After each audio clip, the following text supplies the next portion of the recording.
Randy, this is Head Ranger, Ranger Smith. He shook my hand. All right, Ranger Davis, what's this all about? Well, Ranger Smith, I received a call from dispatch around 10:30 p.m. this evening that Randy wanted to report a criminal trespass to his campsite. I proceeded to his location on the other side of the park near the old Hannigan mine. When I got there, he reported, Well, Randy, could you please tell Ranger Smith in your own words what you told me? Yeah, sure. I came to the park in hopes of taking some nature photos. I'm taking a photography class at the college and wanted to add some nature shots to my portfolio. I've been out here for 2 days. Tonight I was coming back from a nighttime shoot when I noticed that my stuff was tossed all over the place in my campsite. I put down my equipment and went into the tent to see if anything had been taken. They didn't take any of my camera stuff, but it seemed like some of my food and my radio may have been missing. I heard some rustling outside coming from the forest. I thought maybe it's the burglars trying to get away. And I was so mad that I grabbed my flashlight and my hunting knife and ran in the direction of the noise. I ran for about 2 minutes, then stopped. I no longer heard any noise in front of me. I thought to myself, crap, I must have lost him. That's when it happened. I turned to walk back to camp when my flashlight lit up an image of a 7-foot-tall white lizard standing on 2 legs. It kind of reminded me of an iguana in appearance. I nearly pissed my pants. I just turned and ran for my life. I must have run for miles before I finally stopped and found my way back to camp. Ranger Smith looked at me and said, What? A 7-foot-tall lizard? All right, kid, is this some sort of college prank? If it is, I'll have you know that making a false report to a federal park authority is a crime. Ranger Davis, can I see you for a second? I saw them walk to the corner of the room and heard them say, Ranger Davis, what's this idiot smoking? Now, Ranger Smith, I checked. He didn't smell like weed or alcohol. I also checked his campsite and found no evidence of drugs. I did administer a field sobriety test and had him walk a straight line. He passed. I checked his ID and ran his name. He has no criminal record. He doesn't seem like a danger to himself or others. Okay, then you're saying he saw a 7-foot albino iguana? Well, no, I'm not saying that, but he could have seen some other kind of animal, and it being dark and all, just thought it was a giant upright lizard. Randy, I'll have you know that there are no indigenous lizards, big or small, that make this park their home, Ranger Smith said angrily. I'll give you the benefit of the doubt this one time and believe what you saw was some other kind of animal, and you were just mistaken. As to the whole lizard thing, look, there's no way I can mistake a giant albino lizard for any other type of animal, I exclaimed. Kid, get out of my park before I change my mind. I just got up and left. As I left, Ranger Davis asked, What should I do with the report? Smith replied, Just file it under stupid. As I walked out of the ranger station, I pulled out my Titan smartphone. All right, Titan, search the internet for 7-foot-tall upright albino lizard. A male computer voice said, Searching. One match has been found, the voice replied. I looked at the screen. The what society? I looked out to the glory and splendor of the lake and the majestic scenery that surrounded us. It's almost as gorgeous as you, Victoria. I looked into the hotel room mirror and just had to blow myself a kiss. Blonde perfection. The summer semester had finally come to an end. After the initial disappointment of not graduating in June with my bachelor's in modern decoupage due to an F in French 101. The dean of the university, Miss Haddock, said I would have to retake in satisfactory pass French with the minimum of a C this summer, and settle on getting my diploma in the mail and not at the commencement ceremony with the rest of my class. After being chewed out by my parents and spending the whole hot and sweaty summer indoors or in the company of my nerdy, pimple-faced French tutor Gilbert, or, as it's pronounced in French, Gilbert, I victoriously passed French, with a C-. Hey, Miss Haddock said it still counted as a C. I was now ready to celebrate and get fall-down drunk. Fuller Lake was packed with every college kid in the state for the end of the summer blowout. The lake was teeming with activity, speedboats and jet skis everywhere. The beer and other stimulants flowed freely. 3 of my sorority sisters and my boyfriend, Brian, had brought me up here to the lake to celebrate my late graduation. They had all managed to graduate in June. Hey, it's not my fault I got an F in French the first time. I tried real hard to get an A. But the French professor turned out to be gay. Who knew? I walked out of the bathroom into the living room that connected our suites together. Okay, girls, I'm ready. The girls walked out of their individual bedrooms, all of us clad in our pink sorority t-shirts, with the Greek letters Eta Omicron in the house, I shouted. Of all my many loyal sorority sisters, Brian could only round up these 3, clumsy, hairy, and nearsighted, otherwise known as Gabby, Kim, and Jennifer. Brian swore these were the only sisters left in the area. Everyone else was still on vacation or had graduated on time. Wow, Gabby exclaimed, love your hair. Kim followed with, love your makeup. Then there was a short silence. I cleared my throat. We all turned to stare at Jennifer. Jennifer finally added, love your outfit. That's better, I said. Okay, girls, let's go to wait at the lobby for Brian. Jennifer, since you were slow on the response, call Brian on your cell and tell him we will be waiting in the lobby, and not to keep me waiting if he knows what's good for him. Right, Jennifer said while adjusting her glasses and frantically rummaging through her purse for her phone. We walked down the hall and down the steps to the reception area of the hotel. Brian walked up to us with a fiendish grin on his face. So, how you hoes doing? I looked at him. Oh, how original. I should explain that our Greek sorority letters on our shirts resemble the English letter H and O, which in street slang means hoe, as in prostitute or slut. You frat rats just love saying it that way. It's not like you guys at Rho Nu Kappa are so clever. I pointed to the Greek letters on his hoodie, which in English looked like the letters P and K. Are you punk? As in slang meaning little prison bitch. The girls laughed. All right. Let's keep this friendly, he said. Okay, girls, don't forget about the party tonight. Victoria and I are on our way to start setting up the place. I got my SUV out front, babe. So we jumped in Brian's SUV. We drove into the nearby hills that surrounded the lake. It took a little more than an hour, and we drove up some dirt trails to get there. It was at the top of the hill. It looked like a cave opening. Brian said it was an abandoned mine of some sort from the 1930s.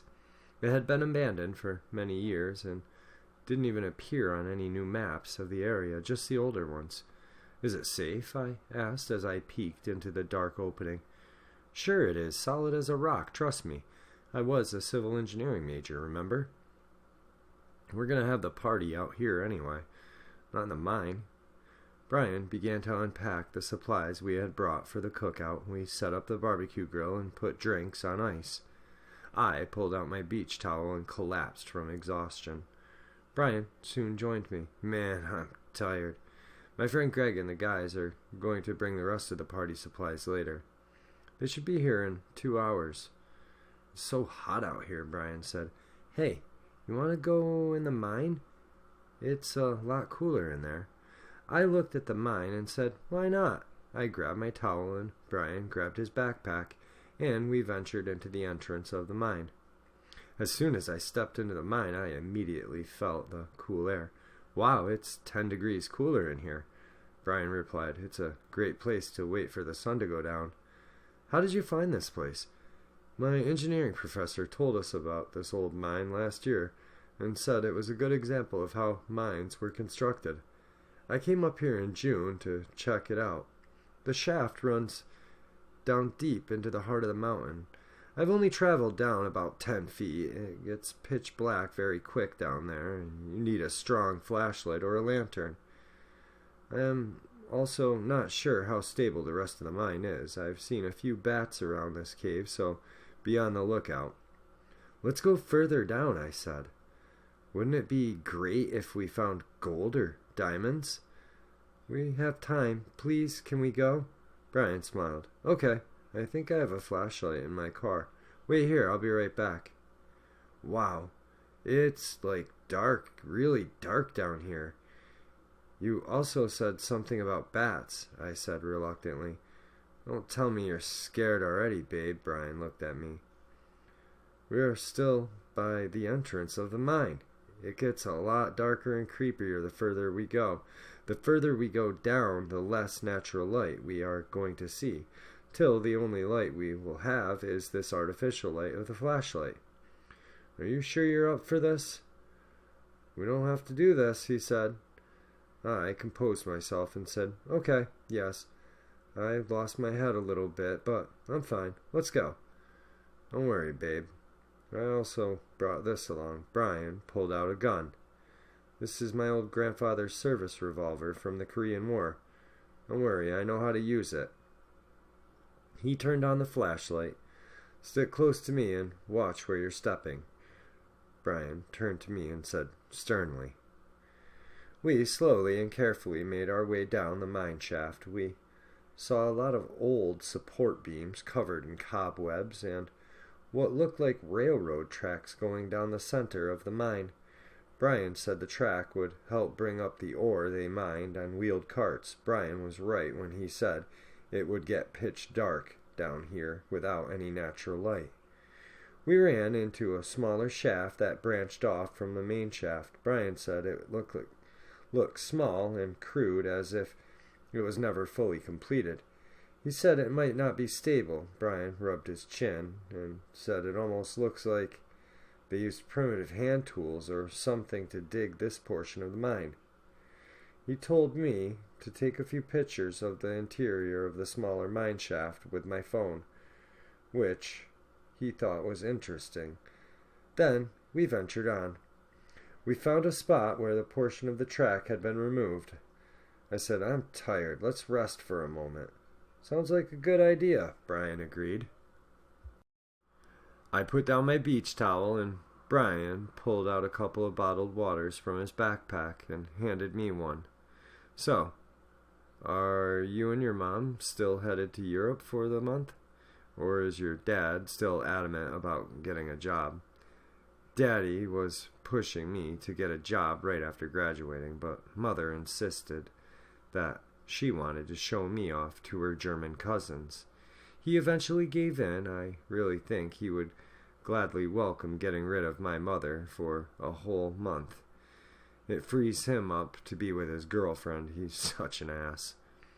Of course, being stuck with my insufferable mother is no picnic either. The narcissistic cow.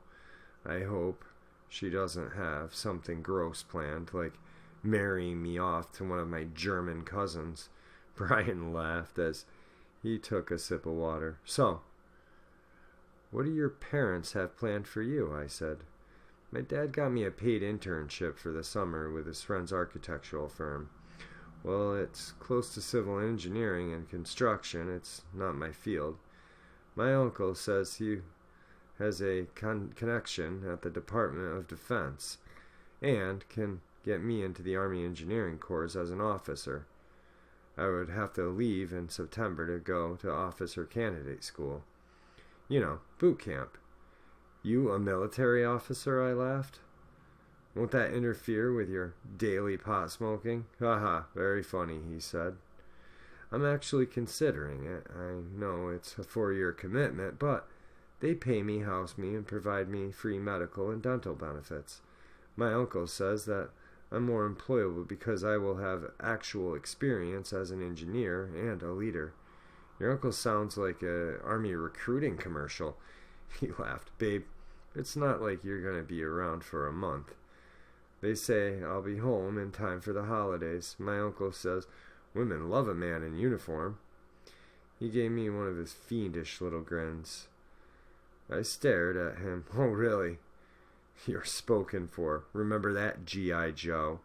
He grabbed me and said, let's not concentrate on tomorrow. I'll never done in the mine it before.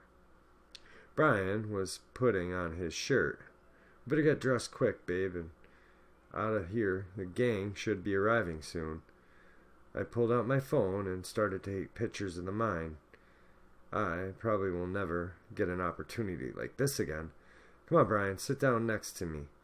And let's get a selfie of you and me that I can post on social media. Okay, babe. Brian sat down next to me. We took several shots in different silly poses. We were setting up for another shot when I noticed something from the corner of my eye. I turned my head and saw a dark shadow of something sitting on a nearby rock next to the support beam. I poked Brian in the arm and said to him, "What's that, a crocodile?" Brian grabbed the light and pointed it towards the rock. The flashlight lit up a very long, reptile-looking thing. It was lying flat on the rock several feet in front of us. That's not like any crocodile I've ever seen. It looks more like a big white lizard, Brian remarked. I've never seen one this long before. My guess is it's well over 5, maybe 6 feet long, Brian said. Are lizards dangerous? I asked him. Some are carnivorous. They eat insects and small animals, unfortunately. Some can be venomous. How about this one? I pointed to it. I don't know, babe. Let's just move slowly and avoid startling it. We started to slowly get up off the ground. As I picked up my towel from the ground, I noticed that it was a very smooth and sleek-looking lizard. It didn't have those gross skin tag-looking things hanging off its head like I've seen other lizards. It had rounded edges and a slender build. I almost got the impression it was a lady lizard. Okay, you pack everything, babe, Brian remarked. Yeah, let's get the hell out of here, Brian. As we started to move, it stood up in front of us on its front legs. It kept tilting its head from one side to the other as if it was trying to figure us out. Oh shit, it moved. What do we do, Brian? He said, let's slow down and not move for a while. It obviously did not like that, Brian exclaimed. The light from our flashlight lit something up around the lizard's neck. Hey, what's that on its neck? Brian held the light steadily on it. Wow, it looks like some kind of chain or necklace, I said. Trust me, I am an authority on jewelry. It gave off an iridescent glow. It kind of looked like silver or a pale gold necklace. Brian asked, what's a lizard doing wearing a necklace? Who knows? But I think we found our treasure, honey. That necklace may be worth a bundle. All we have to do is kill that big dopey lizard. I quickly reached for Brian's gun. I pulled it out of his backpack before he could say no. Hey babe, wait, don't shoot that thing off in here. There can be gas floating around down here, and firing off a gun can ignite it. Plus, babe, have you ever fired a weapon before? No. But it can't be that hard, I replied. Okay, Miss Lizard, now be a good little reptile and die for Mama. The thing let out a loud hiss, jumped off the support beam, and landed right in front of us. The mine started to shake. It stood up on its hind legs, and in the most unearthly voice I ever heard it say, "No!" It grabbed my hand that held the gun and pushed it into Brian's chest, then squeezed my hand, and the gun went off. I screamed as the ceiling fell on top of us. I don't remember much after that, just fading in and out. I remember feeling trapped and unable to move. I remember a lot of dust in the air and having difficulty breathing. Then I remember a bunch of people pulling me out of the mine and putting me in an ambulance, and finally waking up in this hospital room. Doctor, that's what I told the police officer and the detective about an hour ago. I see. Nurse, check her vitals, and I'll check her labs. Okay, Dr. Menendez, I will. I then saw the doctor pull the nurse off to the side. I heard him ask her, "Who's the doctor on the psych service tonight?" "Rosenblum," the nurse responded. "No, Chavez. He's been called in, but he was at the state hospital this afternoon consulting with Dr. Lasky and is driving down here as we speak. Should we tell him about the boy?" "No, not yet. We'll let the guys from psych do that. Give her a sedative that should put her to sleep for a while." The doctor left and the nurse prepared an injection. "What's going on? Where's Brian?" I asked. "Don't worry, there will be time for questions later, okay, dear?" "This will help you sleep." The nurse showed me a hypodermic needle. "Oh, okay," I said. "There, all done." I didn't even feel the needle go in. Just lay back and relax. The shot should take effect shortly. I was laying in bed trying to watch TV when my door opened and in walked in two tall men in white coats. "Hello," the taller of the two said. He had salt and pepper hair and sported some kind of short buzz cut. The other guy was only a little white around the temples and wore glasses. "We needed to ask you some more follow-up questions." Wow, all this fuss for me? I felt special. "Mike, go over to her chart with our own expert by Skype. Got it?" Mike said. "You say a 6-foot talking albino lizard wearing a necklace shot your boyfriend." "Yes, I know it sounds strange, but all that really happened." I felt so frustrated I ran my finger through my hair. Just past the top of my head, I felt something snag in my hair. I pulled it out. Oh God, it was the necklace. "Look, I showed it to the doctor. Look, this is the necklace. This is it." The doctor's eyes opened wide. "I can see that?" he asked. "Yes, of course," I replied. "Mike, you really need to see this." He waved Mike over. "My God, what is that, gold or silver?" "I don't know," said the other doctor. "It's very thin, but has an incredible tensile strength." He tried to bend it, but couldn't. "Hey, don't damage my necklace," I said.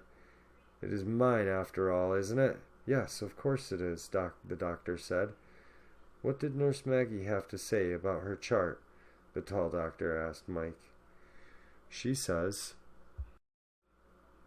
aside from a minor bruise on her head and a few small lacerations, she's fine."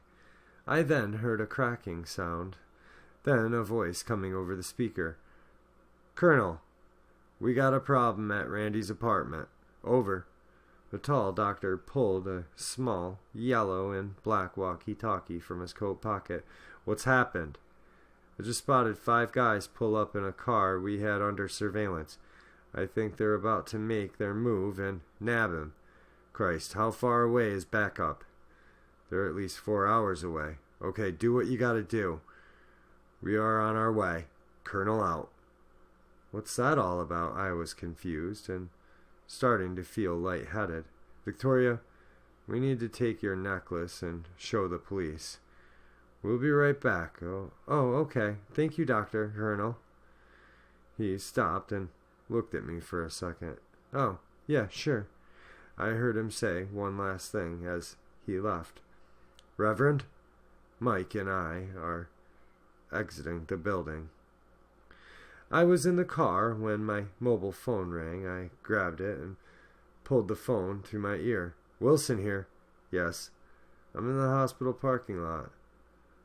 So it looks like our lizard friends have once again wandered outside the designated territory. That's twice in 2 months. I've been shadowing a camper who stumbled across our lizard friends and reported it to the park ranger. I found 3 disposable phones in his trash, and the insides of these phones are missing. The kid is getting help from someone, a pro from the looks of it. He gave me the slip at the mall a few days ago, but I caught up with him back at his place. Yes, sorry, I understand. The situation takes priority over everything else. I spoke to our contacts with the state police. They will sit on the locals and close off the mine as a crime scene for now. What did she tell the sheriff? I see. Well, her fingerprints are all over the murder weapon. I have also done some checking. Her friends state that her and the deceased boy were on again, off again couple. A few months ago he had cheated on her with a bimbo. They only recently rekindled. I can see the headlines now. Spoiled rich girl kills cheating boyfriend in jealous rage. The story writes itself. I've already passed it along to our stooge at the Chronicle. She will have it in tomorrow's paper. I also hear the DA Jarvis, what's his name, is up for re-election. He's interested in prosecuting her for murder to help kick off his campaign. Thank you, sir. I will try. So, we make it look like she's jumped out a window? The media will speculate she couldn't face being locked up for murder. I should be back in D.C. within a day, sir. Wow, I feel amazing. What was in that stuff the nurse gave me? They could totally sell that stuff at frat parties and make a fortune. I felt a bit lightheaded. I tried to get out of bed but couldn't. I used the rails on the side of my bed and managed to get up from the bed. My legs felt weak. I tried to balance myself but fell to the floor. As I tried to get up, I found myself staring at 2 sets of shoes. As I looked up, I saw a man dressed in a white scrub outfit. They reached down and picked me up. Thanks. Are you guys like nurses? Good for you. I think gay men should be allowed to be nurses too. They looked at each other. Then the tall one said, We're not gay or nurses. We're orderlies, lady. Oh, okay. That's cool. You guys should totally try a mud mask. It would even out your complexion from all those acne scars and pock marks. The short one turned to the other orderly and said, Oh, I'm really gonna enjoy this. The 2 hospital orderlies grabbed me and took me over to the window. Hey, not so fast. These paper gowns don't close so well in the back. I tried to cover my behind before they could see anything. Look, princess, we just want to get you some fresh air, the short one said. My name is not Princess, it's Victoria. Anything you say, princess, acknowledged the tall one. They opened the window, and I immediately felt the cold night air wash over me. That's too cold, close the window. In a second, the tall one said, You ever fly? Sure, lots of times. Good, he said. Now, don't fall asleep yet, or you won't feel this, the tall one instructed me. Feel what? You falling to your death, he smiled. What? I said. The short one turned to me and said, It's not smart going around telling stories about talking lizards. He then gave me a hard push, sending me out the window. Hope she has a swell trip down. Veritas Society Case File Number 17-0918 Blanchard Randy. With the help of the Society members Paul Baker, Nurse Maggie, Reverend Mike, and myself, Randy, was rescued from his apartment before hostile operatives broke in. Through the Society's connections, we temporarily relocated Randy out of state until such time as we feel that it would be safe for him to return home. The creature first reported by Randy on the V Society's website does appear to exist in accordance with the evidence collected. Upon investigation this matter, we found and cast footprints near the area where Randy reported seeing the creature. We also found local newspaper articles in the immediate area reporting a number of similar sightings over the 50 years. We even found a few older inhabitants of the county that even used to call it the Fuller Lake Monster. All evidence gathered in this case is listed and cataloged in the evidence portion of this report. We also have a second sighting of the creature, reference Society Case File Number 170919, Roberts, Victoria, Millicent. Miss Roberts not only saw the creature described by Randy, but also managed to take from it a necklace made out of a yet unknown material. The necklace has some ancient-looking type of script on it. The necklace will be first sent off to Professor Dreyer at the university for his analysis of the writing. Then it will be sent on for a metallurgic test. The creature matches the description of numerous sightings throughout North, Central, and South America. We found out about Miss Roberts while conducting digital surveillance of the operatives watching Randy. We intercepted a communication alerting them of her sighting and that she was taken to the hospital for treatment. Supplementary entry of the case file number 170919, Roberts, Victoria, Millicent. I regret to report that Miss Roberts was declared dead as a result of a suicide. She had allegedly jumped from her hospital room window. Reverend Mike and myself were on our way back to the hospital to assist Miss Roberts when we heard the big news being reported on the local police band.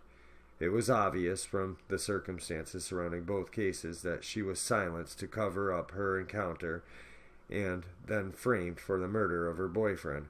This report will be uploaded immediately to the Society's website and will be made accessible to all international chapters. For the Veritas Society, this is Lieutenant Colonel John Pilgrim, U.S. Army, retired, signing off saying, "This is my piece of the truth. Now it's yours."